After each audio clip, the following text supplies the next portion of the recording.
Tova, and thank you, Holocaust and Human Rights Center, and Donna Cohn, and Mr. Rosenstein for giving us this lavish dinner in this beautiful place.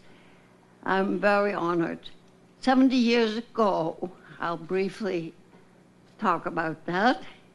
My family, my friends, my fellow students resisted the Nazi occupation. We had to sign a loyalty oath in medical school, and we refused. He closed the medical school, and we went into the underground. We hid weapons. We had a radio in our house, and sometimes 35 people hiding in the neighborhood would come to listen to the Queen speaking, or Blood, Sweat, and Tears, Churchill.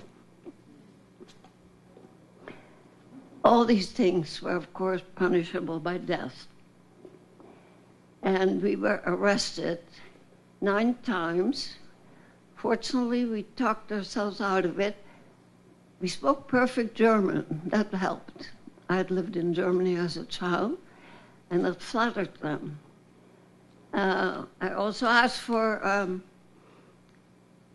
a translator sometimes, so I could figure out what to say, because they had proof that we hid some people that they were looking for.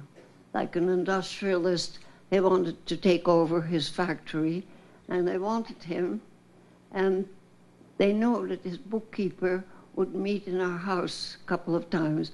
When the bookkeeper was caught, of course we knew that he might have talked, and they came and they said, we have proof that Hans de Jong was here. So we had to find out all kind of lies and stories to say, well, we have a B&B, he has a factory in the East, and when he comes to Amsterdam, he meets people here for business, and he stays here. How could we know he was a Jew? He's blonde, he has blue eyes, he has a passport without a J, and they said, well, those Jews, they're very clever. They hide like violets in the woods by having blue eyes and blonde hair. And I thought, these people are really crazy, but you know, you can't really say that. So we said, really, can you teach us how to recognize that? So they showed us pictures of eye corners, and that was how you recognize Jews, and we pretended to study this, of course, seriously. Of the 100,000 some Jews, 30,000 only survived. 30,000, 15,000 came back out of the concentration camps. 15,000 were hidden.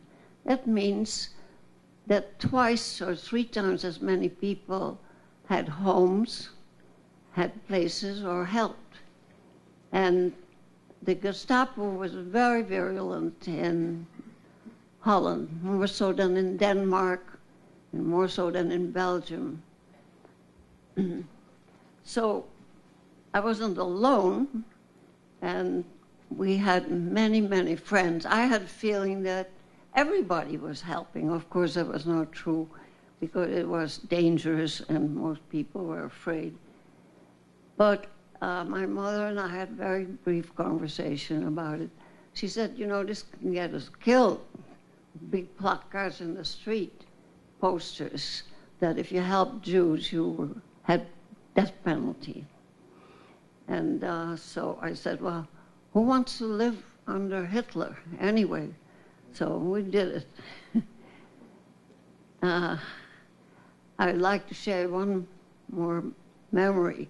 The opening of the Holocaust Memorial Museum in Washington, 2,000 of us rescuers and fighters in the underground were invited, all on the mall. And there were skinheads with blaring megaphones saying, "A museum full of lies by taxpayers' money," which was not true, of course. And Clinton, President Clinton at that time, said, "I want you to hear this. I want you to hear how people tell lies, and this is why we need a museum with proof, and we need witnesses, and this is why I still bear witness too." We heard the president of Iran, Ahmadinejad, denying the Holocaust. Same time, he wants to do the exact same thing, drive the Jews out of Israel. How can you have both ideas at the same time in your head? But they can. And so I would like you to hear from one of the oldest survivors, I imagine. I'm going to be 90 soon. And so I think it's important that we educate our children and grandchildren to stand up against these lies, against the injustices, and keep working like the Human Rights Commission and Donna is doing. She's gone to Rwanda, and they're helping people there. She's made friends in the German school, and they are, I must admit, the Germans have impressed me a great deal. They take responsibility for what their parents did, and they educate people about the Holocaust, and they recompense people who suffered and were in the camps. And then I come to one last issue, which is I've been tortured by them. I never betrayed anyone.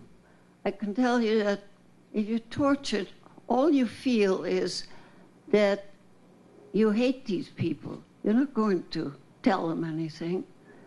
And I would like us in our country now do the same thing. Recompense people that have been unjustly incarcerated or tortured. And that's what I would like to say. And I'm going to work on that. And then another thing, to end in a more hopeful note, that rescuing and being a decent person is something you learn at home. Like you heard, my grandmother and grandfather took in Belgian refugees from World War I. As soon as Hitler was in power in 1933, we had a stream of refugees coming through Holland who were looking for shelter, waiting for visas, and we had stories plenty about how they behaved there. We didn't know that they had death camps, however, and many, both Jews and non-Jews, thought, well, the war is going to be over soon, and they'll be in jail, but they'll be freed again. We didn't know about the death camps. I heard about it after the war. So I would like you to support this organization, support human rights, and speak up. I can tell you that no matter how scared you are, if you survive that, it gives a glow to your life.